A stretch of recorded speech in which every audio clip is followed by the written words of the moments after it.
Good evening. Welcome to Rohatsu Sesshin. We've now officially begun this Sesshin, which commemorates Shakyamuni Buddha's awakening. Both the awakening right now and the awakening 2,500 years ago. It is so moving to see everybody's faces, to recognize people that we've traveled with for many, many years, decades in some cases. People who I've gotten to know on Zoom when I can recognize your backgrounds. It's so important to all of us who are sitting in the Zendo to actually see who's out there. It makes a big difference. It makes it much more intimate and real that we're not sitting in isolation, but we're actually sitting with the whole country and at times the whole world. All over the world, about now, people in the Zen Buddhist tradition are celebrating Rohatsu. Japan, Europe, South America, North America, and other places. In the Japanese tradition, the Buddha's awakening is memorialized on December the 8th, and that's what Rohatsu means. It means the 8th. But if the Buddha's awakening were something that happened 25,000 years ago in some other place and some other time, and it was an experience that happened to somebody else, what relevance would that be to us? The fact that the Battle of Hastings was fought in the 1100s, I think. What relevance does that have to do with us? A little touch of memory. The Buddha's awakening is something that can be recapitulated, that can be renewed, that can be reborn, that can be seen again and again and again in this moment, the only moment there actually really is. So we have all come together to do this Rohatsu Sesshin, do this retreat in whatever style we can do it. Every person has figured out what might work best for them. We've taken the time, the resources, we have the willingness, we have a particular container, we have guidance, food, safety, shelter. And it's not given that all these things will come together. Again, our circumstances could easily change. We could become sick, we could become impoverished, we could have an earthquake. All kinds of things can happen. So the fact that we are able to come together right now with these propitious ingredients is a blessing. And we have the opportunity to take advantage of that blessing.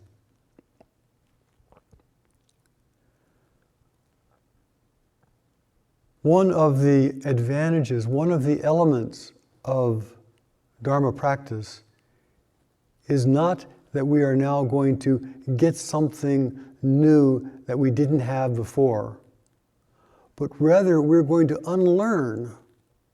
We're going to look directly at some of our fixed beliefs and unlearn some of the knots, some of the shells, some of the crusts, some of the things that have divided us within ourselves and from the world. And to get a taste, a glimpse, a dip, perhaps a full immersion, that our true self is larger than and more inclusive than we imagine. It's said that on the night of the Buddha's awakening, he was able to see past, present, and future. He was able to see the interconnection and the intertwining of all things in that moment, the moment of now. And the same now is still now. to go into that now and to unlearn those ideas that cause suffering to ourselves and others, to unlearn those barriers that we've put up inside ourselves, to unlearn by looking directly at them, is to touch the same liberation that the Buddha experienced. So as we go forward, a few things are very helpful in any beginning of any sesshin. First off is be clear about your intention. And everyone gave a lovely 1 or 2 word essence of what they have in mind. But to take that essence and to, with your eyes wide open and your heart wide open, to look into the mystery. Learning is not about seeing things that confirm what we already know, not about seeing things that confirm our view. If we're listening just to be right, we're not learning.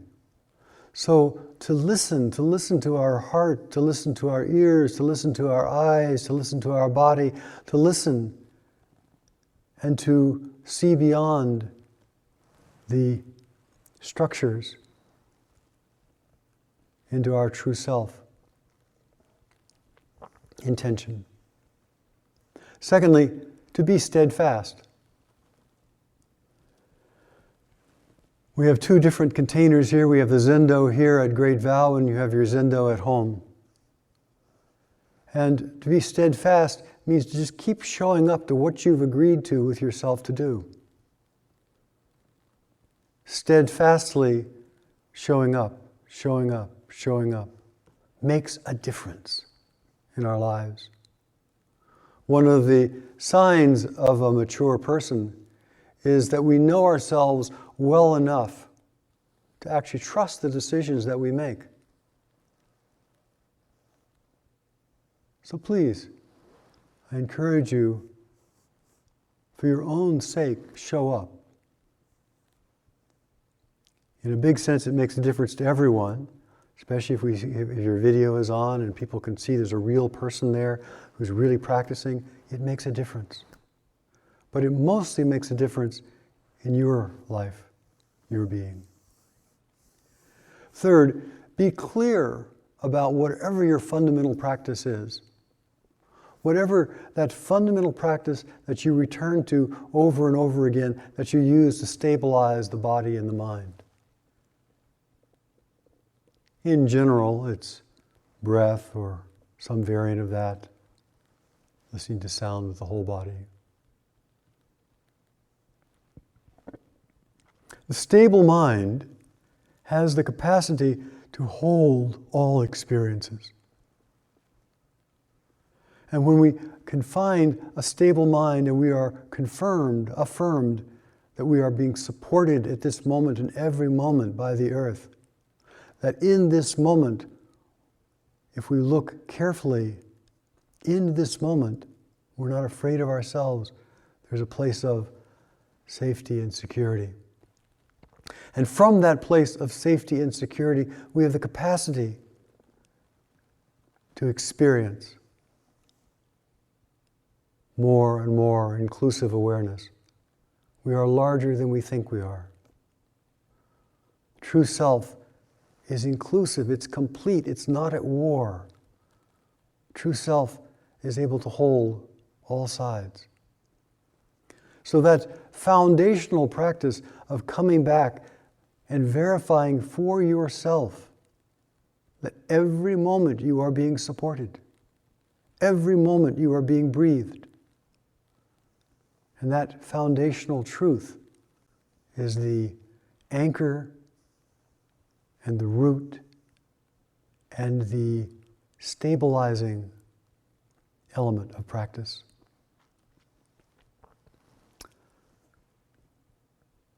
Next, be diligent. It is so easy to turn off the video and go take a bath. But to be diligent, whether you're in this zendo or in your zendo, to be diligent to come back and to come back and to come back and to come back and to return again and again to the isness of this moment.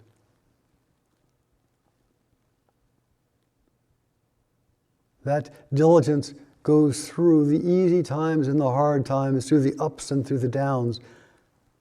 Diligent trust in your own life. That's all you're sitting with. Another element that's helpful is turn off the news. Now just imagine that we just had this election. And just imagine that before the election, you had done everything exactly as you did, getting people to vote or voting yourself, whatever. But you did the whole thing with no anxiety whatsoever. Absolutely no anxiety. You would still be right here, right now, and things would be as they are. So it is helpful to not trigger yourself by watching the news, by being stirred up by things the mind is imagining. We imagine disaster so readily. If it's playing in our mind, it's imagination. So to have a news fast, a media fast, an internet fast, beyond the minimal, is one way of entering into silence. Before words, there is very interesting, rich, mysterious, very enlivening territory before words. So to touch that at the end of the breath, to touch that periodically during the week as you diligently return back to your fundamental practice, to touch that silence is a place of no evaluation, no judgment. It's a place of constant renewal. It's a place that's always fresh. And frankly, it's not a thing. And because it's not a thing, it does not get boring. Because it's not a thing, it always opens up into interesting, lively awarenesses. Next, we will be doing Sanzen, we'll be doing interviews. Now, the reality is we've got two old people here who are staggering around, and we'll do our best to try to support and encourage and connect with everybody in this retreat. There'll be a Dharma talk every day by either Chosen or me. There'll be Sanzen with the people who are locally here. And in the people online, we thought that the best way of trying to help support you is to have a 2-hour block every evening from 7 to 9 Pacific time. And anybody who wants to, or everybody, can tune in and talk about your practice or ask a question. Nothing is hidden. You know, we have this idea that we have this hidden secret life, but the inside and the outside are not two different things. Our body and our mind are not two different things. We're revealing ourselves all the time. We're revealing ourselves who we are. So when we're together as a Sangha, we reveal ourselves. Not only does it make what's obvious obvious, but also it provides an intimacy, a connection. To be vulnerable is the foundation for connection. So I encourage you to partake of any support or guidance that we can do. Next, the Zendo, the camera, the Zoom meeting will be on pretty much all day long. So we'll start off early in the morning, and it will just be on. And you can see the ins and outs and the comings and goings and the fixing the altar and arranging the flowers and the kinhins and the walking and the sitting. And so you can tap in any time in the day or night, and the Zenda will be here. And especially the regular periods.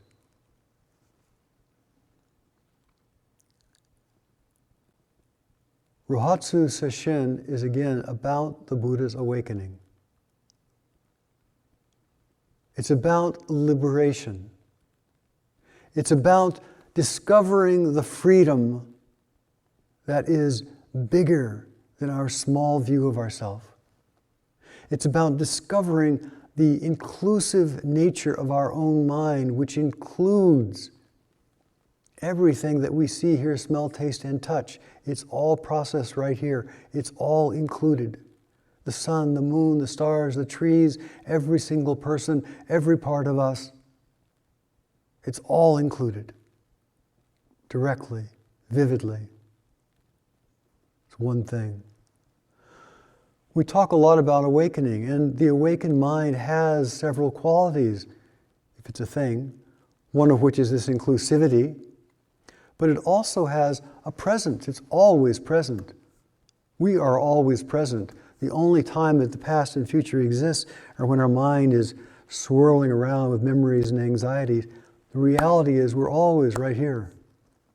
And to be aware of that presence, to be aware, and that awareness of this presence when it's truly present and not swarming with past and future, is at peace. And it's kind, and it's creative, and it's selfless. It's bright, even in the darkness. So may each person who is participating in this, may you touch, may you find what you're seeking, may you recognize that what you're seeking is already present. May you recognize the truths of your own life. May you recognize that you are vaster than you can imagine, and the font of creativity. So as we practice, as we sit with this Rohatsu Sesshin, to sit together as a community, to sit together as a Sangha, to sit together in contact with one another, virtually, imminently, is, at least for my heart, inspiring, touching. And the connection that at least I feel to everyone is not just one glimpse on a video camera, but it's a relationship of showing up and talking and struggling and being present. And I invite all of you into this relationship of Sangha. This is not a solitary matter because there is no one at the core. The mind is inclusive and includes you as well as everyone else equally. We're all in the same boat. We are all the same boat. We are all.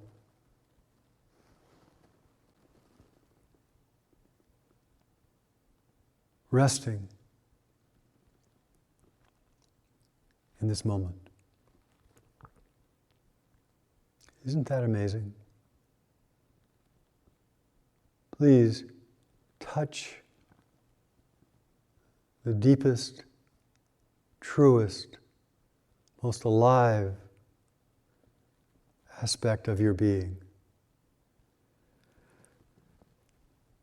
And then, as we practice, and because the mind is inclusive, turn it out.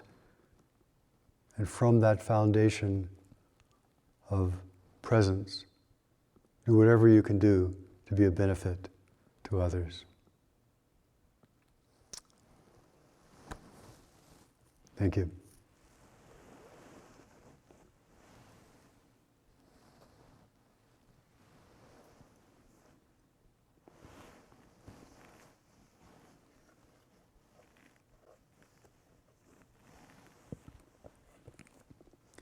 If people have particular technical questions, of course, you're welcome to write them in a chat or send Myoyu an email. She is alert all day and all night to help people.